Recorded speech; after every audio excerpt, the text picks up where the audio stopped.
Hello बच्चों, let's read this question.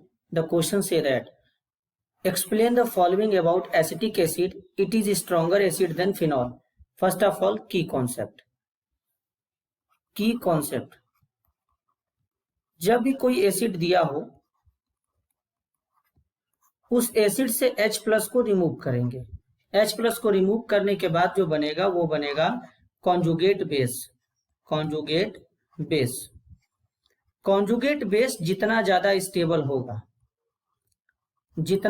Stable होगा उसके करेस्पॉन्डिंग एसिड क्या होगा उतना ही स्ट्रांग होगा. और अगर कॉन्जुगेट बेस स्टेबल है तो वो क्या होगा, वीक बेस होगा. ये भी हम लोग बात ध्यान रखेंगे. अब अगर हम लोग एसिटिक एसिड को लें तो एसिटिक एसिड से H प्लस को रिलीज करेंगे. एसिटिक एसिड इससे H प्लस को रिलीज करेंगे. H प्लस को रिलीज करेंगे तो फॉर्म होगा एसिटेट आयन. इसको एसिटेट आयन यानी कॉन्जुगेट बेस बोलेंगे. ये यहाँ पे नेगेटिव चार्ज इससे रेजोनेंस करेगा तो रेजोनेंस करने के थ्रू ये कुछ ऐसा फॉर्म होगा O negative double bond O. यानी ये जो नेगेटिव चार्ज है दोनों ऑक्सीजन पे डीलोकेलाइज्ड हो रहा है. तो अगर इसका रेजोनेंस हाइब्रिड स्ट्रक्चर ड्रॉ करेंगे तो ये कुछ ऐसा होगा. अब एक नेगेटिव चार्ज दो ऑक्सीजन पे डीलोकेलाइज हो रहा है तो माइनस हाफ यहाँ पे लिख देंगे. ये हो जाएगा रेजोनेंस हाइब्रिड स्ट्रक्चर.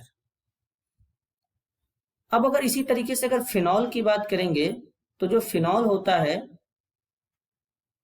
ये क्या करता है, हाइड्रोजन को रिलीज करेगा और हाइड्रोजन को रिलीज करने के बाद यहाँ पे क्या करेगा, कुछ इस टाइप से स्ट्रक्चर के यानी फिनॉक्साइड आयन का फॉर्मेशन करेगा. ये है फिनॉक्साइड आयन. फिनॉक्साइड आयन और ये फिनॉक्साइड आयन क्या होगा, फिनॉल का कंजुगेट बेस होगा. अगर इसका रेजोनेटिंग स्ट्रक्चर ड्रॉ करेंगे तो ये नेगेटिव यहाँ आएगा, ये बॉन्ड इस पे ब्रेक होगा तो यहाँ पर कुछ इस टाइप से स्ट्रक्चर का फॉर्मेशन हो जाएगा, negative bond bond double bond O. अब ये नेगेटिव क्या करेगा, ये नेगेटिव यहाँ पे आएगा और इस वाला बॉन्ड यहाँ पे डीलोकेलाइज होगा तो कुछ इस तरीके का स्ट्रक्चर फॉर्म हो जाएगा. यहाँ पे बॉन्ड डबल बॉन्ड O और यहाँ पर क्या आ जाएगा, नेगेटिव चार्ज. यहाँ पर ये बॉन्ड, ये नेगेटिव यहाँ पे जाएगा तो एक बॉन्ड का फॉर्मेशन हो जाएगा, इस पे ब्रेक हो जाएगा तो अगेन क्या हो जाएगा, अगेन कुछ ऐसा स्ट्रक्चर फॉर्म होगा, डबल बॉन्ड यहाँ पे डबल बॉन्ड, यहाँ पे नेगेटिव डबल बॉन्ड O. वापस से ये नेगेटिव यहाँ जाएगा, ये बॉन्ड इस पे ब्रेक होगा तो कुछ इस तरीके का स्ट्रक्चर फॉर्म हो जाएगा O नेगेटिव. तो यहाँ पर जो नेगेटिव चार्ज है वो ऑक्सीजन के अलावा कार्बन के ऊपर भी क्या है, डीलोकेलाइज है.